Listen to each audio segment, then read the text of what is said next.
ಎಲ್ಲರಿಗೂ ನಮಸ್ಕಾರ. ನಾನೊಂದು ಶಾರ್ಟ್ ವಿಡಿಯೋ ಮಾಡಿದ್ದೆ. ಅಮೆರಿಕಾ ಆರ್ಡರ್ ಬಂದಿತ್ತು ಅಂತಂದು, ಅದರದ್ದು ಫುಲ್ ವಿಡಿಯೋ ಇದು. ಬಟ್ ಆ ವಿಡಿಯೋಕ್ಕೆ ಮಾತ್ರ ತುಂಬ ರೆಸ್ಪಾನ್ಸ್ ಬಂದಿತ್ತು. ಎಲ್ಲರಿಗೂ ಥ್ಯಾಂಕ್ ಯು. ಕಸ್ಟಮರ್ನ ಹೇಗೆ ಹಿಡಿಬೇಕು, ಬಿಸ್ನೆಸ್ಸೇ ಇಲ್ಲ ಅನ್ನೋರಿಗೆ ನಾನು ಇದು ಒಂದು ಚಿಕ್ಕ ಉದಾಹರಣೆ ಹೇಳ್ತಾ ಇದ್ದೀನಿ.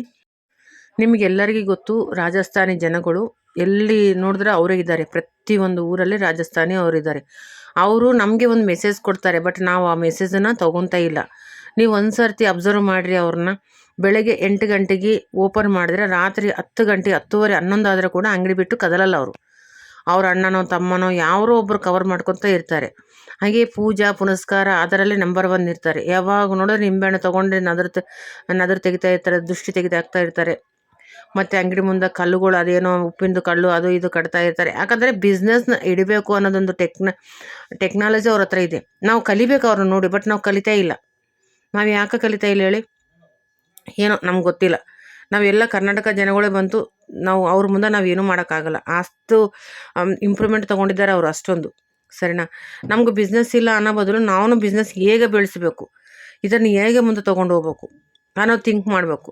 ಕೆಲಸನೇ ಇಲ್ಲ ಅಂದಾಗ ನೀವು ನಿಮ್ಗೆ ಬಂದಿರೋ ಕೆಲಸನೇ ಇಂಪ್ರೂವ್ಮೆಂಟ್ ಮಾಡೋಕ್ಕೆ ಪ್ರಯತ್ನ ಮಾಡಬೇಕು. ಇವಾಗ ನನಗೆ ಎಷ್ಟೋ ಜನ ಅಮೆರಿಕಾ, USA, ಪ್ರತಿಯೊಂದು ಕೆನಡಾ, ಪ್ರತಿಯೊಂದು ಔಟ್ ಆಫ್ ಕಂಟ್ರಿನಲ್ಲಿ ಕಸ್ಟಮರ್ಸ್ ಇದ್ದಾರೆ. ಯಾಕೆ ರೆಗ್ಯುಲರ್ ಆಗಿದ್ದಾರೆ ಅಂದರೆ, ನಾನು ಅದೇ ಥರ ಹಾರ್ಡ್ ವರ್ಕ್ ಮಾಡಿದ್ದೀನಿ. ಮತ್ತು ಅವ್ರಿಗೆ ಮೊಬೈಲ್ ನಂಬರ್ ಅಂಬೋದು ನಾನು ಕನ್ಫರ್ಮ್ ಆಗಿ ಅವ್ರು ಫಿಕ್ಸ್. ಅವರು ಒಂದು ವೇಳೆ ನೋಟ್ ಮಾಡಿಲ್ಲ ಅಂದರೆ ಕೂಡ ನಾನು ಪ್ರತಿಯೊಂದು ಬ್ಲೌಸಿಗೆ ನಾನು ಲೇಬಲ್ನ ಅಟ್ಯಾಚ್ ಮಾಡಿದ್ದೀನಿ. ನಮ್ಮ ಹತ್ರ ಬರೋ ಪ್ರತಿಯೊಂದು ಕಸ್ಟಮರಿಗೆ ನಮ್ಮ ಮೇಲೆ ಹೋಪ್ ಇರಬೇಕು. ಫಸ್ಟ್ ಆಫ್ ಆಲ್ ಅವರು ಚೆನ್ನಾಗಿ ಮಾಡ್ತಾರೆ. ಅವರು ಎಲ್ಲೇನೇ ಇರಲಿ ಬಿಡಿ, ಇಡೀ ಪ್ರಪಂಚನಾಗ ಎಲ್ಲಿದ್ದರೆ ಕೂಡ ನಮ್ಮ ಕಡೆ ತಿರುಗಿ ನೋಡಬೇಕು. ನಿಮ್ಗೆ ಗೊತ್ತಿದೆಯಲ್ಲ, ಶ್ರೀಲಂಕಾಲಿಂದ ಕೂಡ ವರ್ಷಕ್ಕೊಂದು ಸರ್ತಿ ಬಂದು ನನ್ನ ಹತ್ರ ಸ್ಟಿಚ್ ಮಾಡ್ಕೊಂಡು ಹೋಗ್ತಾರೆ ಕಸ್ಟಮರ್ ಬ್ಲೌಸಸ್ಸು. ಶ್ರೀಲಂಕಾದಲ್ಲಿ ಟೈಲರ್ಸ್ ಇಲ್ವಾ? ಮತ್ತು ಅಲ್ಲಿಂದ ಯಾಕೆ ಬರ್ತಾರೆ ಹೇಳಿ? ನಾನು ಹೇಳೋದು ಒಂದೇ ನಿಮಗೆ, ನಿಮ್ಮದು ವರ್ಕ್ ಹಾರ್ಡ್ ವರ್ಕ್ ಆಗಿರಬೇಕು. ನಿಮ್ಮದು ಫೇಸು ನಗುಮುಖ ಆಗಿರಬೇಕು. ನಿಮ್ಮದು ಹ್ಯಾಂಡಲ್ ಮಾಡ್ತಿರಲ್ಲ, ಅದು ತುಂಬ ಚೆನ್ನಾಗಿರಬೇಕು. ಯಾರಾದರೆ ನಮಗೆ ಇಷ್ಟಪಟ್ಟವ್ರು ನಮ್ಮ ಮನೆಗೆ ಬಂದರೆ ನಾವು ಯಾವ ಥರ ನಾವು ಅವ್ರನ್ನ ಖುಷಿಯಾಗಿ ನಗ್ತಾ ಮಾತಾಡ್ತೀವೋ ಆ ಥರ ಕಸ್ಟಮರ್ನ ಹ್ಯಾಂಡಲ್ ಮಾಡ್ಕೋಬೇಕು. ಕೆಲವೊಂದು ಜನ ಕಸ್ಟಮರ್ಸ್ ಇರ್ತದೆ ತಲೆ ತಿನ್ನೋರು, ಅವ್ರನ್ನ ಬೇಕಾದರೆ ಅವಾಯ್ಡ್ ಮಾಡಿ. ಒಳ್ಳೆ ಕಸ್ಟಮರ್ನ ಯಾವತ್ತೂ ಕೂಡ ನಮ್ಮ ಹತ್ರಕ್ಕೆ ಇಟ್ಕೋಬೇಕು. ಎಷ್ಟು ದಿನ ಆದರೂ ಕೂಡ ನಮ್ಮನ್ನ ಬಿಟ್ಟು ಹೋಗಿರಬಾರ್ದು.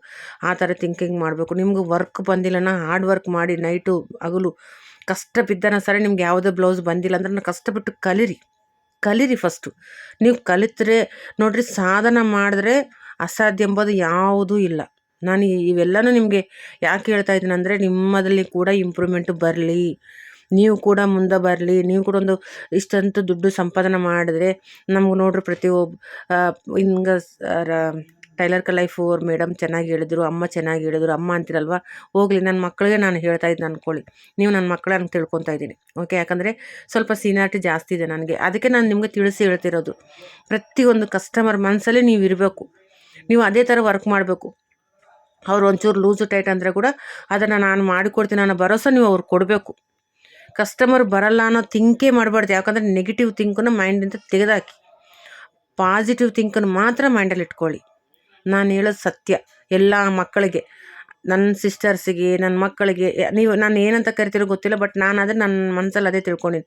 ನನಗಿಂತ ದೊಡ್ಡವರಿದ್ದರೆ ಅಕ್ಕಂದರಿಗೆ, ನನಗಿಂತ ಚಿಕ್ಕವರು ತಂಗಿಂದರಿಗೆ, ನನ್ನ ಚಿಕ್ಕವರಿಗೆ, ಮಕ್ಕಳಿಗೆ ಎಲ್ಲರಿಗೂ ಹೇಳೋದು ಒಂದೇ ಸಜೆಷನ್. ನೋಡಿರಿ, ನಾನು ಮನೇಲಿ ಕುಂತು ಕೂಡ ಹಾರ್ಡ್ ವರ್ಕ್ ಮಾಡ್ತಾಯಿದ್ದೀನಿ. ಹೆಮ್ಮಿಂಗೆ ಉಕ್ಸಿಗೆ ಯಾರಿಗೆ ಕೊಟ್ಟಿಲ್ಲ. ನನ್ನ ಮೇಲೆ ನೋಡಿದ್ರೆ ಹ್ಯಾಂಗರ್ಸ್ಗೆಲ್ಲ ಸೆಟ್ ಮಾಡಿದ್ದೀನಿ. ಯಾಕಂದರೆ ಎಮ್ಮಿಂಗ್ ಉಕ್ಸು ಕೆಡಿಸ್ತಾರೇನೋ, ಇಷ್ಟು ಕಾಸ್ಟ್ಲಿ ಸಾರಿಗಳಿದ್ದಾವೆ ಅವರು. ಒಂದೊಂದು ಸಾರಿ 25-30 ಸಾವಿರ ರೂಪಾಯಿ ಸೀರೆ ಇತ್ತು ಅವ್ರದ್ದು ಒಂದೊಂದು. ಸೊ ನಾನೇ ನೈಟ್ ಎಲ್ಲ ಕೂತು ಹೆಮ್ಮಿಂಗು ಉಕ್ಸು ಎಲ್ಲ ಹಾಕಿಬಿಟ್ಟು ಕೊಟ್ಟಿರೋದು. ಯಾಕಂದರೆ ಅವ್ರಿಗೆ ನನ್ನ ಮೇಲೆ ಕೆಟ್ಟು ಇಂಪ್ರೆಷನ್ ಬರಬಾರ್ದು. ನೀವು ಎಲ್ಲ ಒಂದೇ. ಟೈಲರ್ಸ್ ಅಂದಮೇಲೆ ನಮ್ಮದೆಲ್ಲ ಒಂದೇ ಇರುತ್ತೆ. ನಾನು ಹೇಳೋದು ನಿಮಗೂ ಅದೇ ಒಂದೇ ಸಜೆಷನ್ಸ್. ಎಲ್ಲರೂ ಮುಂದೆ ಬರಬೇಕು. ನಿಮಗೆ ಸಜೆಷನ್ಸ್ ಗೊತ್ತಿಲ್ಲನಾ, ನಿಮ್ಗೆ ಏನು ಮಾಡ್ಬೇಕನ್ನೋದು ಆಲೋಚನೆ ಗೊತ್ತಿಲ್ಲನಾ, ನಾನು ನಂಬರ್ ಕೊಟ್ಟಿರ್ತೀನಿ. ನನ್ನ ನಂಬರ್ ಇದೆ ಆಲ್ರೆಡಿ ಚಾನಲಲ್ಲಿದೆ.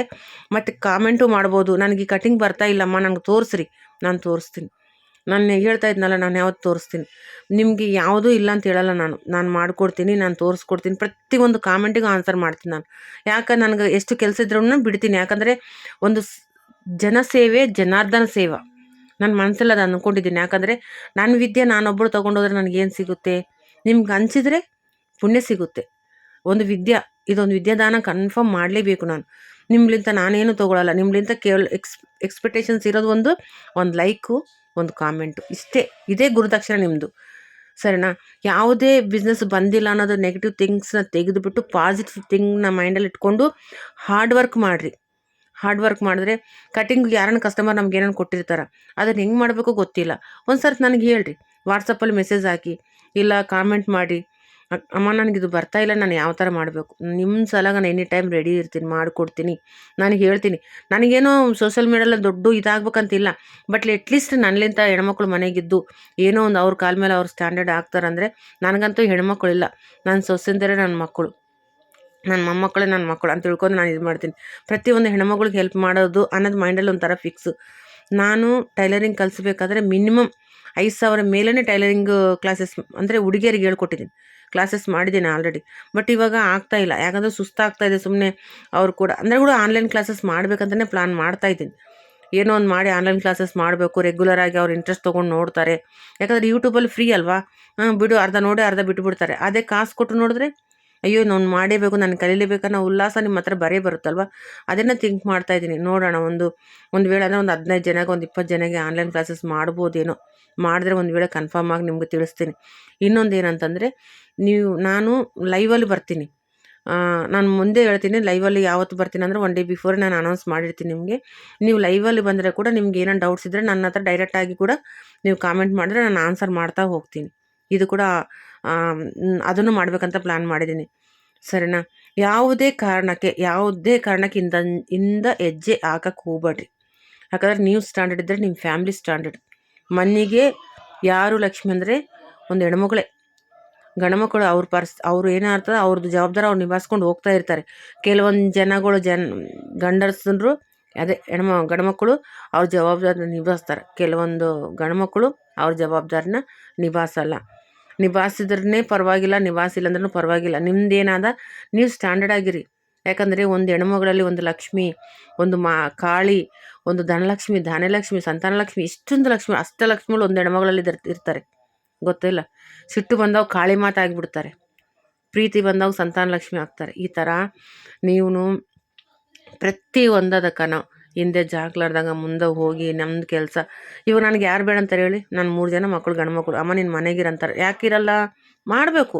ಮನುಷ್ಯ ಎಷ್ಟು ಹೊತ್ತು ನಮಗೆ ಕೈಲಾಗುತ್ತೋ ಅಲ್ಲಿವರೆಗೂ ನಾವು ಯೌವನದಂತ ಇದ್ದಂಗೆ. ಯಾವತ್ತೂ ನಮ್ಮ ಕೈಲಿ ಆಗಿಲ್ಲ, ನಾವು ಇನ್ನು ಆಯ್ತಪ್ಪ ನಮ್ಗೆ ಆಗ್ತಾಯಿಲ್ಲ, ಇವತ್ತು ನಾಳೆ ಸತ್ತೋಗ್ತೀವಿ ಅನ್ನಂಗೆ ನಮ್ಮ ವಯಸ್ಸಾದಂಗೆ ಅರ್ಥ. ಅಲ್ಲಿವರೆಗೂ ನನಗೆ ವಯಸ್ಸಾಗಿದೆ, ನನಗಿನ್ನು ಆಗ್ತಾಯಿಲ್ಲ, ನನ್ನ ಕಾಲು ನೋಯಿಸಿದೆ, ಎಲ್ಲನೂ ಅನ್ಬಾರ್ದು. ಇವತ್ತಿಗಿಷ್ಟೇ. ಈ ವಿಡಿಯೋ ಇಷ್ಟ ಆದರೆ ಲೈಕ್ ಮಾಡಿ. Thank you.